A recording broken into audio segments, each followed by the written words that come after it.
grown men to come into my neighborhood, such as Van Nuys or Sun Valley, and pick up a 12-year-old. Like, where in society is that okay?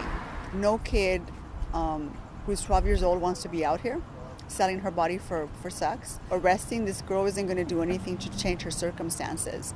We need to figure out who's doing this to her, where she comes from, and how we can get her off the streets so she can be safe. I'm Lieutenant Mark Evans, and I've been with the police department for about 24 years. We are one of the only task forces in the United States that goes out and proactively going after the traffickers who are bringing girls into this area. Historically, we would arrest these girls over and over and over. And at some point you have to look at, are we re-victimizing a victim? Especially if I know that they're not out there of their own will. So I just felt that the fact that we've known that these areas have been known for prostitution and that we simply just do nothing or think we're going to arrest our way out of it is not a solution. And so all these different things started to work together. We came up with the Human Trafficking Task Force that basically works these two corridors. And we started to work with nonprofits like Journey Out to come out with me on some of these task force to talk to the girls to hopefully try to get them off the street. And she was hesitant, thinking that she was in it of her own free will, until a few days passed and she realized all the manipulation and the mind games that had been going on. Mm-hmm. And she decided to really stick with the Journey Out program, and I think now she's in a nursing program.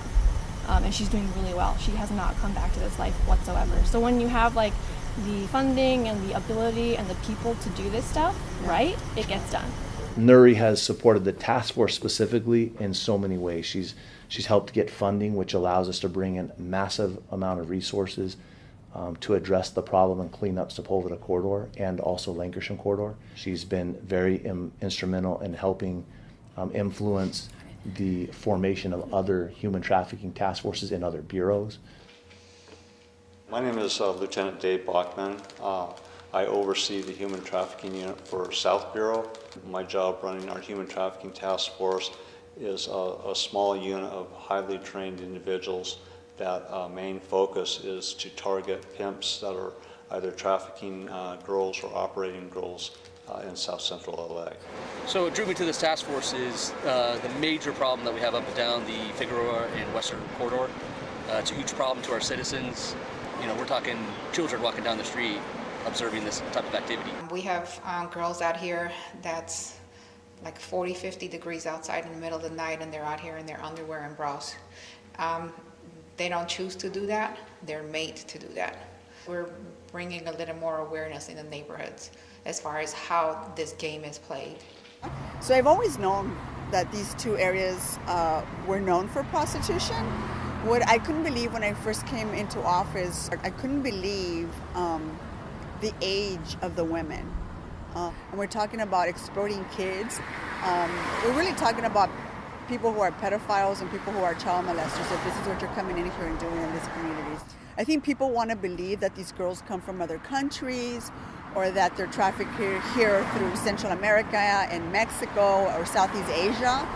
But the truth of the matter is that these girls are American girls. They're our girls. The amount of time she'll come out late at night and ride with us to see really what the problem is firsthand. And you don't see that a lot of times within governmental branches. It's heartwarming when you have the support of the council offices, because it really makes you feel good that people care enough to put their time and effort to really resolve an issue. So what she's been gracious enough to do is she's provided a lot of additional funds that are enabling us to work overtime details. That we're trying to change the psychological mindset of people who are coming to this area to exploit women and children.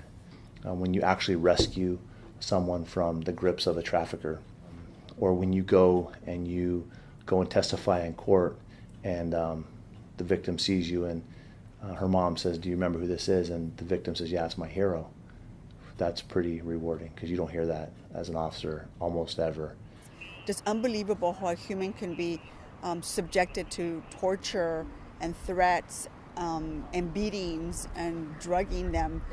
And once you see them putting their lives back together, it makes sense as to why we're doing all of this. To see them believe in themselves and to try to put together the pieces of their lives. You see that part of their life, and then you see them at a group home or a shelter for victims of human trafficking and what they can do with their lives. Hope is alive, and I think we need to give everyone a second chance.